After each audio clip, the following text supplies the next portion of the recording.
Assalamualaikum warahmatullahi wabarakatuh. Apa kabar hari ini anak-anak? Semoga tetap sehat selalu dan selalu dalam lindungan Allah Subhanahu wa taala. Oke anak-anak, berjumpa lagi dengan Bu Putri melanjutkan materi masih tentang pecahan. Nah, kemarin kita sudah mengenal tentang berbagai bentuk pecahan. Nah, sekarang kita akan belajar tentang mengubah berbagai bentuk pecahan. Yang pertama yaitu kita akan mengubah pecahan biasa menjadi pecahan campuran.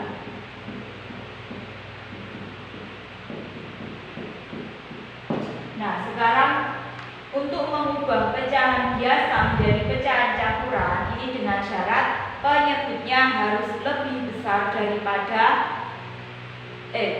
pembilangnya harus lebih besar daripada penyebutnya. Misalnya 11/7. Nah, ini kan pembilang lebih besar daripada penyebutnya. Nah, pecahan biasa ini bisa kita ubah menjadi pecahan campuran. Bagaimana caranya? Nah, kita memakai pembagian, yaitu 11 dibagi 7. Nah, ini 11 dibagi 7, cari perkalian yang hasilnya mendekati perkalian 7 yang hasilnya mendekati 11. Jadi kita cari misalkan 7 kali 1 sama dengan 7. 7 kali 2 sama dengan 14. Nah, karena ini 14 sudah melewati dari 11, maka kita ambil yang 7 kali 1 sama dengan 7. Ini mendekati 11. Jadi di sini hasilnya adalah 1. 1 dikali 7 hasilnya 7. Setelah itu kita kurangkan. 11 dikurangi 7 sama dengan 4. Nah, 4 dibagi 7 apakah bisa? Tidak bisa. Maka di sini 4 ini adalah sebagai sisanya. Dan 1 ini sebagai hasil pembagiannya. Nah, nanti cara menuliskan ke dalam pecahan campurannya bagaimana? Jadi kita tuliskan hasil pembagiannya terlebih dahulu, yaitu 1. Setelah itu kita tuliskan sisanya 4/7 sebagai penyebutnya tetap. Nah, jadi caranya saya ulangi lagi. Tadi 11/7 kita memakai pembagian, yaitu 11 dibagi 7. Cari perkalian 7 yang hasilnya mendekati 11. Jadi tadi kita ketemu 7 dikali 1 sama dengan 7. Nah, ini kita cari lagi 7 dikali 2 sama dengan 14. Karena 14 ini hasilnya lebih dari 11, maka yang kita pakai adalah yang 7 dikali 1. Nah, di sini kita tuliskan 1. 1 dikali 7 sama dengan 7. Setelah itu kita kurangkan. 11 dikurangi 7 hasilnya 4. Di sini 4 dibagi 7 sudah tidak bisa, maka 4 ini adalah sebagai sisanya. Nah, cara menuliskannya yaitu hasilnya terlebih dahulu. Hasil pembagiannya kita tuliskan, setelah itu sisanya, dan penyebutnya tetap dari yang sebelumnya. Sekarang contoh yang kedua. Ini tadi contoh pertama, sekarang contoh kedua. Misalnya 13/2. Nah, bagaimana caranya kita melakukan pembagian lagi? 13 dibagi 2. Cari perkalian 2 yang mendekati 13. 2 kali 1 sama dengan 2. 2 kali 2 sama dengan 4. 2 kali 3 sama dengan 6. 2 kali 4 sama dengan 8. 2 kali 5 sama dengan 10. 2 kali 6 sama dengan 12. 2 kali 7 sama dengan 14. Nah, karena di sini 14 sudah melebihi, berarti kita ambil yang 2 kali 6. Karena yang mendekati 13 adalah 2 kali 6, yaitu sama dengan 12. Jadi kita tuliskan di sini 6. 6 kali 2 sama dengan 12. Setelah itu kita kurangi. 13 dikurangi 12 hasilnya 1. 1 dibagi 2 apakah bisa? Tidak bisa, berarti 1 ini adalah sebagai sisanya. Dan 6 ini sebagai hasil pembagiannya.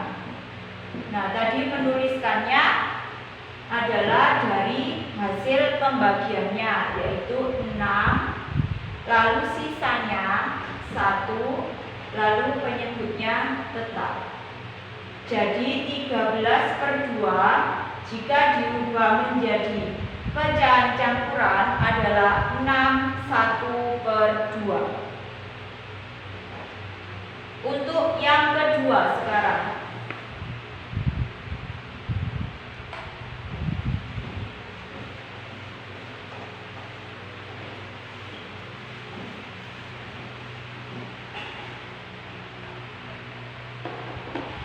Selanjutnya yang kedua adalah mengubah pecahan campuran menjadi pecahan biasa. Kalau tadi mengubah pecahan biasa menjadi pecahan campuran, sekarang mengubah pecahan campuran menjadi pecahan biasa. Nah, caranya bagaimana? Misalnya di sini saya punya 2, 3/5. Nah, caranya yaitu yang pertama 2 dikali 5 dulu. 2 dikali 5. Setelah itu hasilnya ditambahkan dengan 3. Ditambah 3. Penyebutnya tetap 5. Jadi 2 dikali 5 sama dengan 10 ditambah 3/5. Jadi hasilnya adalah 13/5. Jadi saya ulangi lagi. Caranya yaitu 2 dikali 5 terlebih dahulu sama dengan 10.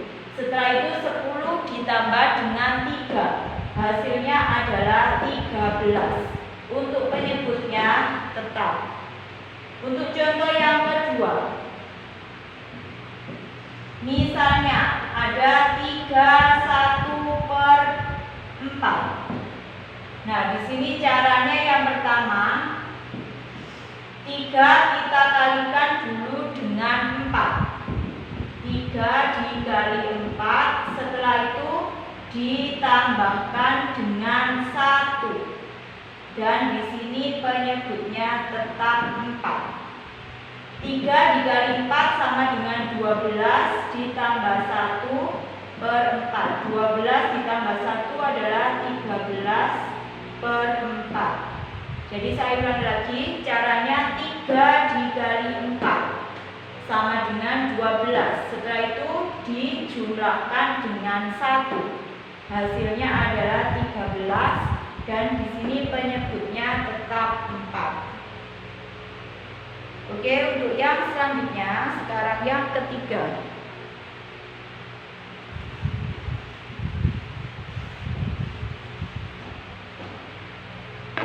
Yaitu mengubah pecahan biasa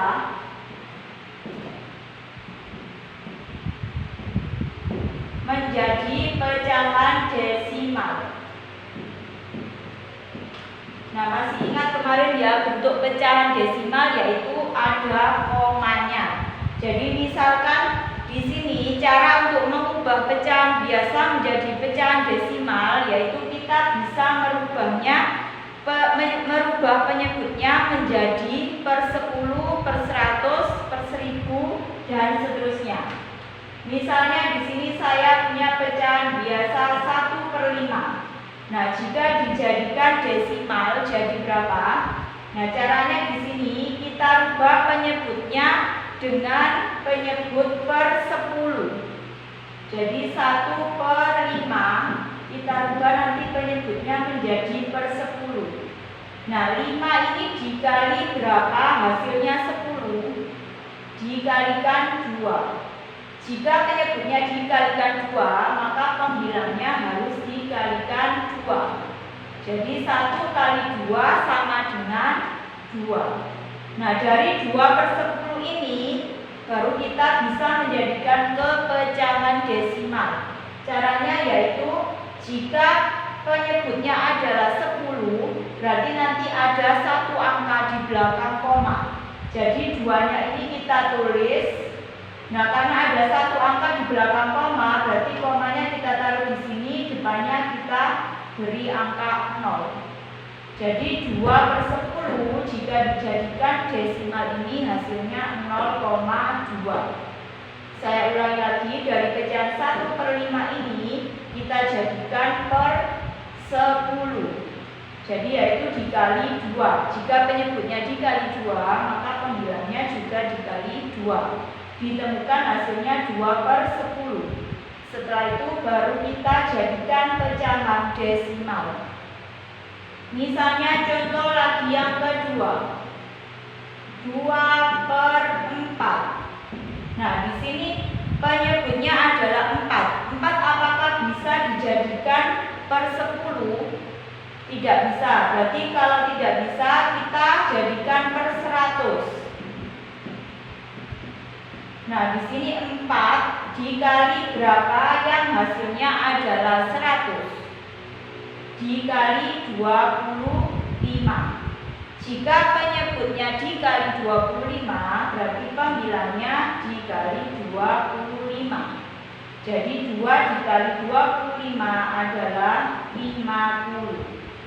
Nah, karena di sini penyebutnya adalah 100, jika penyebutnya 100 berarti nanti ada 2 angka di belakang koma. Jadi 50 kita tuliskan. Karena ada 2 angka di belakang koma, komanya kita taruh di sini dan depannya kita kasih angka 0. Jadi 2/4 jika dijadikan pecahan desimal adalah 0,50 atau bisa dituliskan 0,5. Oke, contoh yang ketiga adalah 2/8. Nah, 2/8 ini apakah bisa dijadikan per 10? Tidak bisa. Dijadikan per 100 juga tidak bisa. Berarti kita jadikan per 1000. Jadi 2/8 kita jadikan per 1000. Nah, 8 dikali berapa? Ada 1000. Dikali 125.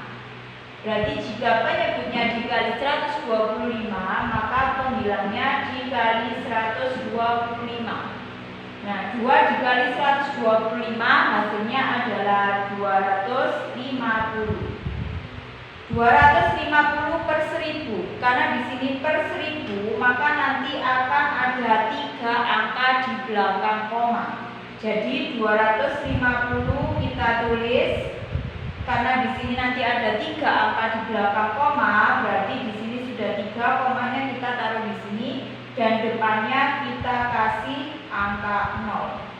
Jadi 2/8 jika dijadikan pecahan desimal hasilnya adalah 0,250 atau bisa dituliskan 0,25. Oke, selanjutnya contoh yang keempat yaitu misalnya 6/5. Nah, di sini 5 tadi kita jadikan penyebut per 10. Berarti kita tuliskan 6/5 kita jadikan penyebut per 10. 5 dikali berapa? Ada 10. Dikalikan 2. Berarti jika penyebutnya dikali 2, pembilangnya dikali 2. 6 dikali 2 sama dengan 12. Nah, di sini 12 per 10. Karena per 10, maka nanti di belakang koma ada 1 angka. Jadi 12 ini kita tulis. Karena tadi ada 1 angka di belakang koma, berarti komanya kita taruh di sini. Jadi 1,2. Sudah paham ya anak-anak? Terus untuk ini tadi, karena 0,50 bisa dituliskan 0,5. Nah, 0 di belakang koma ini boleh dituliskan boleh tidak. Jadi kalau 0,50 atau 0,50 ini bisa kita tuliskan 0,5. Seperti ini juga gitu. 0,250 bisa kita tuliskan 0,25. Jadi 0 di belakang koma boleh ditulis, boleh tidak. Sudah paham ya anak-anak? Oke, sekian dari Bu Putri. Semoga bermanfaat untuk kalian semua. Wassalamualaikum warahmatullahi wabarakatuh.